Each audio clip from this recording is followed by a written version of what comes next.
الحمدللہ رب العالمین والصلاة والسلام علی سید الانبیاء والمرسلین اما بعد فاعوذ باللہ من الشیطان الرجیم بسم اللہ الرحمن الرحیم اللہم لک الحمد ولک الشکر ومنک التوفیق۔ سورہ انشقاق کا ترجمہ اور تفسیر ہم پڑھ چکے تھے، اب سورۃ البروج ہم انشاءاللہ عز و جل پڑھیں گے۔ سب سے پہلے اس کا مختصراً تعارف پیش کر دیتا ہوں۔ اس سورت کا نام البروج ہے جو اس کی پہلی آیت میں مذکور ہے، اور اس سورت میں 1 رکوع، 22 آیتیں، 109 کلمات اور 465 حروف ہیں۔ یہ سورت مکہ مکرمہ میں نازل ہوئی۔ بروج نام رکھنے کی وجہ ستاروں کی منزلوں کو بروج کہتے ہیں، اور اس سورت کی پہلی آیت میں یہ لفظ لکھا ہوا ہے، اس وجہ سے اس کو اسی نام سے موسوم کیا گیا ہے۔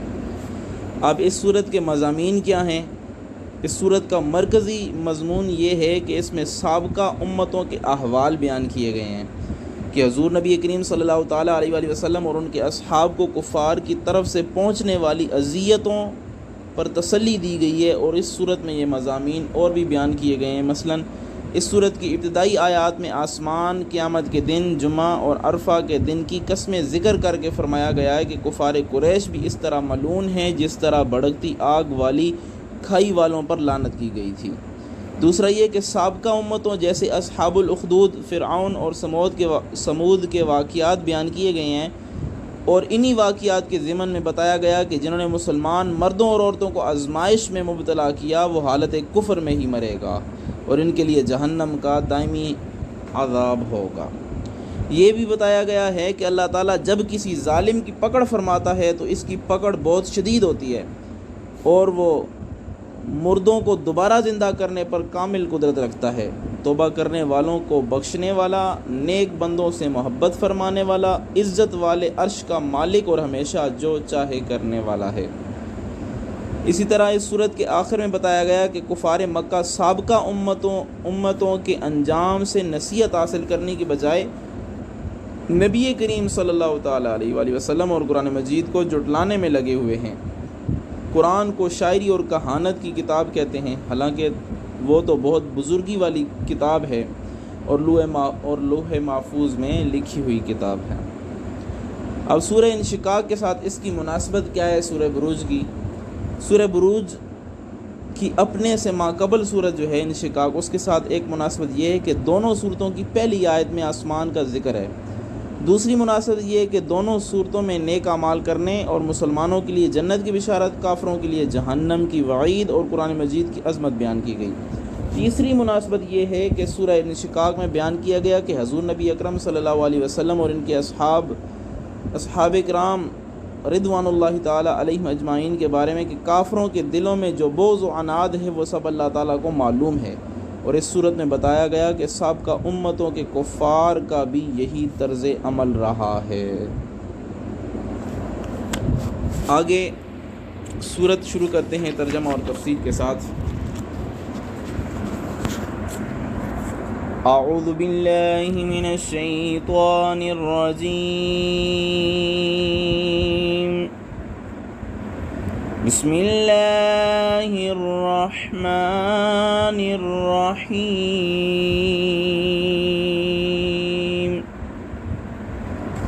والسماء ذات البروج،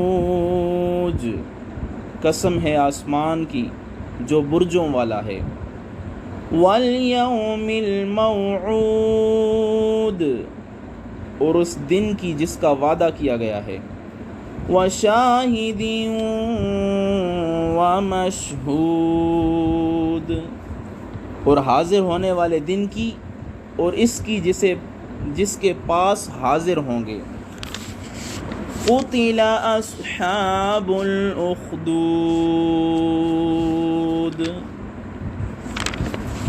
مارے گئے کھائی کھودنے والے، النار ذات الوقود، جس میں آگ تھی بڑے ایندھن والی، اذ ہم علیہا قعود، جب وہ اس کے کنارے پر بیٹھے تھے، وَهُمْ عَلَى مَا يَفْعَلُونَ بِالْمُؤْمِنِينَ شُهُودٌ، اور وہ جو کچھ اہل ایمان کے ساتھ سلوک کر رہے تھے اسے دیکھ رہے تھے۔ وَمَا نَقَمُوا مِنْهُمْ إِلَّا أَن يُؤْمِنُوا بِاللَّهِ الْعَزِيزِ الْحَمِيدِ، اور نہیں ناپسند کیا تھا انہوں نے مسلمانوں سے بجز اس کے کہ وہ ایمان لائے تھے اللہ پر جو سب پر غالب، سب خوبیوں سراہا ہے۔ الذی لہ ملک السماوات والارض واللہ علی کل شیء شہید، جس کے قبضے میں آسمانوں اور زمین کی بادشاہی ہے اور اللہ تعالی ہر چیز کو دیکھنے والا ہے۔ ان الذین فتنوا المؤمنین والمؤمنات ثم لم يتوبوا فلهم عذاب جہنم ولهم عذاب الحریق، بے شک جن لوگوں نے ایذا دی مومن مردوں اور مومن عورتوں کو پھر توبہ بھی نہ کی تو ان کے لیے جہنم کا عذاب اور ان کے لیے جلائے جانے کی سزا ہے۔ 10 آیات ہم نے پڑھ لی ہیں، ترجمہ بھی پڑھ لیا، اب اس کی تفسیر کی طرف آتے ہیں۔ اللہ تعالیٰ فرماتا ہے وَالسَّمَاءِ ذَاتِ الْبُرُوجِ، قسم ہے آسمان کی جو برجوں والا ہے۔ اب اس سورت کا آغاز 3 قسمیں کھا کر کیا گیا، اور قسم اس بات پر کھائی جا رہی ہے کہ قتل اصحاب الاخدود، یعنی جن کھائی والوں نے اہل حق کو پکڑ پکڑ کر انہیں دہکتے انگاروں اور بڑکتے شعلوں میں پھینکا تھا، اور یہ قصد کیا تھا کہ حق کا ماننے والا کوئی نہ رہے، ہر طرف باطل کا غلبہ ہو، ہر طرف کفر اور شرک کا اندھیرا چھا جائے۔ ایسا کرنے والے، ایسا چاہنے والے برباد ہو گئے، ان کا نام و نشان رہتی دنیا تک نہیں رہے گا، ان کی عظمت خاک میں مل گئی، ان کے محلات کھنڈرات بن گئے، ان کی سنگین قلعے ٹوٹ پھوٹ گئے۔ حق کا بول بالا اب بھی ہے، صداقت کا آفتاب اب بھی نور افشاں ہے، حق کی شمع پر جو قربان ہو گئے وہ انسانیت کا سر بلند کر گئے، اور اپنے پیچھے جواں مردوں، اولو العزموں اور وفاداروں کا ایسا جم غفیر چھوڑ گئے ہیں کہ جن کے نعروں کی گونج سے باطل آج بھی لرزہ براندام ہے، باطل آج بھی ان کے نعروں سے ڈر رہا ہے، انہی کے نقوش پا سے زندگی کی شاہراہ آج بھی جگمگ جگمگ کر رہی ہے۔ جب تک اس گلشن ہستی میں کوئی پھول کھلتا رہے گا، کوئی کلی مسکراتی رہے گی، کوئی بلبل نغمہ آلاپتی رہے گی، حق کا پرچم اونچا اور بہت اونچا لہراتا رہے گا۔ آگے اللہ فرماتا ہے وَالْيَوْمِ الْمَوْعُودِ، اس میں جو بروج ہے اس سے مراد آسمان میں موجود برجوں کی تعداد ہے، اور وہ 12 ہے۔ ان کی قسم اس لیے ارشاد فرمائی گئی کہ ان میں اللہ تعالیٰ کی حکمت کے عجائبات نمودار ہیں، جیسے سورج، چاند ستاروں کا ان برج میں ایک معین اندازے پر چلنا اور اس چال میں اختلاف نہ ہونا۔ آگے اللہ تعالیٰ فرماتا ہے وَالْيَوْمِ الْمَوْعُودِ، اور اس دن کی جس کا وعدہ کیا گیا، یعنی اس دن کی قسم جس کا وعدہ کیا گیا، اور اس سے مراد روز قیامت ہے کہ جس کے آنے کا بار بار پختہ وعدہ کیا جا رہا ہے۔ آگے اللہ فرماتا ہے وَشَاهِدٍ وَمَشْهُودٍ، حاضر ہونے والے دن کی اور اس کی جس کے پاس حاضر ہوں گے۔ اب اس کی علماء نے متعدد تفاسیر کی ہیں، مختلف معنی بیان کیے ہیں۔ فرماتے ہیں کہ شاہد اور مشہود کے بارے میں علماء کے بہت سارے اقوال ہیں۔ شاہد سے مراد یوم جمعہ ہے، مشہود سے مراد یوم عرفہ ہے۔ شاہد سے مراد حضور نبی اکرم صلی اللہ تعالیٰ علیہ وآلہ وسلم ہیں، اور مشہود سے مراد قیامت کا دن ہے، اور شاہد سے مراد انبیاء کرام اور مشہود سے مراد حضور علیہ الصلاۃ والسلام ہیں۔ شاہد سے مراد اللہ تعالیٰ، فرشتے، کرامن کاتبین، انبیاء کرام، حضور علیہ الصلاۃ والسلام، جملہ اہل ایمان، اور مشہود سے مراد کلمہ توحید، دین اسلام کی تمام صداقتیں جن کی ان سچے گواہوں نے گواہی دی۔ یہ سارے معنی لیے گئے ہیں۔ ایک اور چیز، جمعہ اور عرفہ کے بارے میں ایک حدیث ان کی فضیلت میں حضرت ابو لبابہ رضی اللہ تعالیٰ عنہ سے روایت ہے، نبی اکرم صلی اللہ تعالیٰ علیہ وآلہ وسلم نے ارشاد فرمایا، جمعہ کا دن تمام دنوں کا سردار ہے اور اللہ تعالیٰ کے نزدیک سب سے بڑا ہے، اور وہ دن اللہ تعالیٰ کے نزدیک عید الاضحیٰ اور عید الفطر سے بھی بڑا ہے، یعنی عید الضحیٰ اور عید الفطر سے بھی بڑا ہے۔ اس میں 5 خصلتیں ہیں۔ نمبر 1، اللہ تعالیٰ نے اسی دن میں حضرت سیدنا آدم علیہ الصلاۃ والسلام کو پیدا کیا، اسی دن میں زمین پر انہیں اتارا، اور اسی دن میں انہیں وفات دی، اور اسی دن میں ایک گھڑی ایسی ہے کہ بندہ اس وقت جس چیز کا سوال کرے گا اللہ تعالیٰ اسے دے دے گا، جب تک کہ حرام کا سوال نہ ہو۔ اور نمبر 5، اسی دن میں قیامت قائم ہوگی، کوئی مقرب فرشتہ، آسمان، زمین، ہوا، پہاڑ اور دریا ایسا نہیں ہے کہ وہ جمعے کے دن سے ڈرتے نہ ہوں۔ اور یوم عرفہ کے بارے میں حضرت عائشہ صدیقہ رضی اللہ عنہا سے روایت ہے، نبی کریم رؤوف الرحیم صلی اللہ علیہ وسلم نے ارشاد فرمایا، عرفہ سے زیادہ کسی دن میں اللہ تعالیٰ اپنے بندوں کو جہنم سے آزاد نہیں کرتا، پھر ان کے ساتھ ملائکہ پر مباحات فرماتا ہے۔ آگے اللہ تعالیٰ ارشاد فرماتا ہے، قتل اصحاب الاخدود، مارے گئے کھائی کھودنے والے۔ اور یہ جواب قسم ہے، پیچھے جو قسمیں اٹھائی گئیں اس کا جواب ہے، یعنی وہ بڑا اور مستطیل گڑھا جو زمین میں خندق کی طرح کھودا جا سکتا ہے اس کو اخدود کہتے ہیں۔ اور اصحاب الاخدود کون لوگ تھے، اس کے بارے میں بہت ساری روایات مذکور ہیں، لیکن حضور علیہ الصلاۃ والسلام کی بعثت سے پہلے مذہبی رواداری نام کی کوئی چیز نہیں تھی۔ عقائد کے اختلاف کی بنیاد پر خون کے دریا بہا دیا جایا کرتے تھے، آبادیوں کو ان کے مکینوں سمیت نظر آتش کر دیا جاتا تھا۔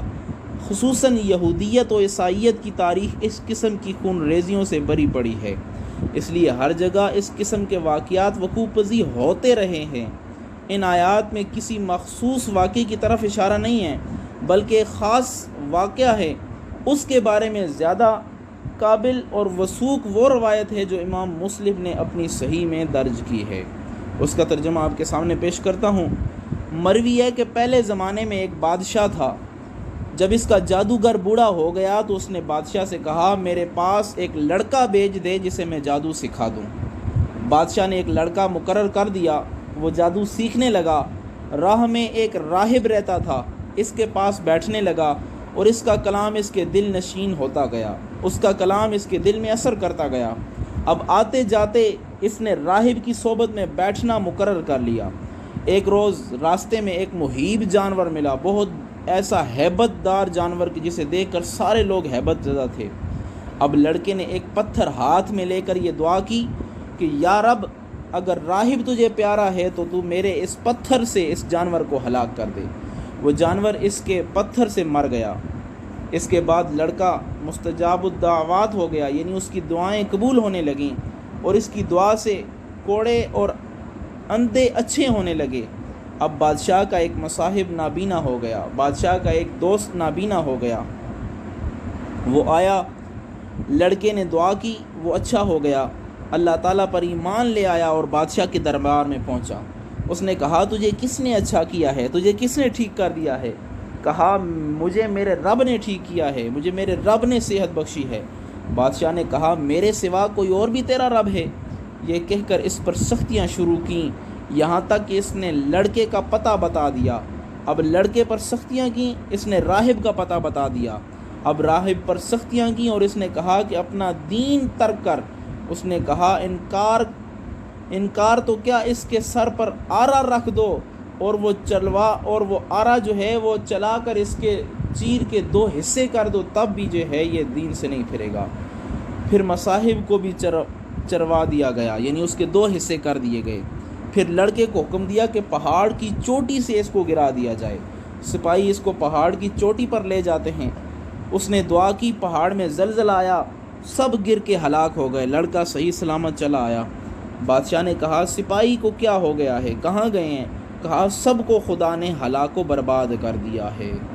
پھر بادشاہ نے لڑکے کو سمندر میں غرق کرنے کے لیے بھیجا، لڑکے نے دعا کی، کشتی ڈوب گئی۔ وہاں تمام شاہی درباری، جتنے بھی درباری اس کے خادم تھے، وہ سارے کے سارے اس سمندر میں ڈوب کے مر گئے۔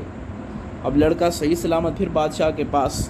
بادشاہ نے کہا وہ آدمی کدھر گئے ہیں، انہیں کیا ہوا ہے؟ کہا سب کو اللہ تعالیٰ نے ہلاک کر دیا، جو مجھے قتل ہی نہیں کر سکتے تھے جب تک، اور تو بھی مجھے قتل نہیں کر سکتا جب تک وہ کام نہ کرے جو میں تمہیں بتاتا ہوں۔ اس بادشاہ نے کہا کیا کام ہے؟ لڑکے نے کہا ایک میدان میں سب لوگوں کو جمع کر لیں، مجھے کھجور کے تنے پر سولی دے دے، پھر میرے ترکش سے تیر نکال کر بسم اللہ رب الغلام پڑھ کر مجھے مار، تو میں جو ہے مر جاؤں گا۔ ایسا کرے گا تو مجھے قتل کر سکے گا۔ بادشاہ نے ایسا ہی کیا، تیر لڑکے کی کن پٹی پر لگا، اس نے اپنا ہاتھ اس پر رکھا اور واصل بحق ہو گیا۔ اب یہ دیکھ کر تمام لوگ ایمان لے آئے۔ پہلے تو ایک شخص ایمان لایا تھا، اس کو مارنے پہ تلا ہوا تھا، اب وہاں پہ اس میدان میں جتنے لوگ تھے سارے کے سارے ایمان لے آئے۔ اس سے بادشاہ کو اور زیادہ صدمہ ہوا۔ اس نے ایک خندق کھدوائی اور اس میں آگ جلائی اور حکم دیا کہ جو دین سے نہ پھرے، یعنی جو ایمان لے آیا ہے اب اس کے بعد واپس اپنے دین میں نہ لوٹے، اسے آگ میں ڈال دو۔ لوگ ڈالے گئے، ان سب لوگ تقریباً ڈال دیے گئے، یہاں تک کہ ایک عورت آئی، اس کی گود میں بچہ تھا اور وہ ذرا جھجک رہی تھی۔ سب سے پہلے بچے کو اٹھا کے آگ میں ڈال دیا گیا۔ اب بچے نے ماں کی طرف دیکھا کہ وہ جھجک رہی ہے، تو اس نے کہا نہ جھجک، صبر کر، تو سچے دین پر ہے۔ وہ بچہ اور ماں بھی آگ میں اسی طرح ڈال دیے گئے۔ اور یہ حدیث جو ہے یہ مسلم شریف میں موجود ہے۔ اب اس آیات سے ولیوں کی کرامت کا بھی جو ہے وہ ذکر ہوتا ہے کہ جب ان کو ڈال دیا گیا آگ میں تو وہ آگ ان کے لیے گل گلزار بن گئی، ان کے لیے جنت بن گئی۔ اور وہ کفار کیا کر رہے تھے؟ النار ذات الوقود، جس میں آگ تھی بڑے ایندھن والی، وہ جو بڑی بڑی خندق کھودی گئی تھی اس میں آگ تھی اور اس میں لکڑیاں وغیرہ ڈالی گئی تھیں تاکہ وہ خوب شعلہ زن ہو۔ پھر فرمایا اذ ہم علیہا قعود، اور کفار کے جو دوست اور ساتھی تھے جب وہ اس کے کنارے پر بیٹھے تھے اور ان کو دیکھ رہے تھے کہ یہ جو نئے مسلمان ہوئے ہیں، ایمان لے کے آئے ہیں، انہیں اس میں ڈالا جا رہا ہے، اور وہ ہنسی خوشی انہیں دیکھ رہے تھے۔ وَهُمْ عَلَى مَا يَفْعَلُونَ بِالْمُؤْمِنِينَ شُهُودٌ، اور وہ جو کچھ اہل ایمان کے ساتھ سلوک کر رہے تھے اسے دیکھ رہے تھے۔ یعنی ان کی سنگ دلی کا یہ عالم تھا کہ ان کے بھائی بند، ان کے قوم، ان کے ہم وطن بڑی بے رحمی سے آگ میں دھکیلے جا رہے تھے اور یہ پاس بیٹھے صرف ان کا تماشا دیکھ رہے تھے۔ آگے فرمایا وَمَا نَقَمُوا مِنْهُمْ إِلَّا أَن يُؤْمِنُوا بِاللَّهِ الْعَزِيزِ الْحَمِيدِ، اور نہیں ناپسند کیا تھا انہوں نے مسلمانوں سے بجز اس کے کہ وہ ایمان لائے تھے اللہ پر جو سب پر غالب ہے، سب خوبیوں کا سراہا ہے۔ یعنی کس جرم میں ان کو سزا دی جا رہی تھی؟ کون سا قصور تھا کہ ان سے اس طرح انہیں عذاب میں مبتلا کیا جا رہا تھا، جس کا انتقام ان سے لیا جا رہا تھا؟ ان کی کون سی ایسی حرکت تھی جو انہیں از حد ناگوار اور ناپسند تھی، جس کی وجہ سے انہیں جو ہے وہ آگ میں ڈالا جا رہا تھا؟ بتایا جا رہا ہے کہ ان پاک بازوں کا اس کے سوا کوئی جرم نہ تھا کہ وہ اللہ تعالیٰ کی توحید پر ایمان لے کے آ گئے تھے، اس کے احکام کی تعمیل کرتے تھے، بے جان مجسموں یا اپنے فرعون صفت حکمرانوں کو خدا ماننے کے لیے وہ تیار بالکل نہ تھے، اور وہ سب اللہ تعالیٰ کو اپنا خالق و مالک سمجھتے تھے۔ بس یہی ایک سبب تھا کہ جس کی وجہ سے ان سب کو آگ میں ڈال دیا گیا۔ آگے اللہ فرماتا ہے الذی لہ ملک السماوات والارض، جس کے قبضے میں آسمانوں اور زمین کی بادشاہی ہے، واللہ علی کل شیء شہید، اور اللہ تعالیٰ ہر چیز کو دیکھنے والا ہے، جس کی حکمرانی کا سکہ آسمانوں اور زمینوں پر چل رہا ہے، کائنات ارضی و سمائی میں کوئی پتا، کوئی ذرہ اس کے حکم کے بغیر حرکت نہیں کر سکتا، بلندیوں اور پستیوں میں کوئی ایسی چیز نہیں ہے جس کا اسے علم نہ ہو۔ آگے اللہ فرماتا ہے ان الذین فتنوا المؤمنین والمؤمنات، بے شک جن لوگوں نے ایذا دی مومن مردوں اور مومن عورتوں کو، ثم لم یتوبوا فلہم عذاب جہنم ولہم عذاب الحریق، تو پھر توبہ بھی نہ کی تو ان کے لیے جہنم کا عذاب اور ان کے لیے جلائے جانے کی سخت سزا ہے۔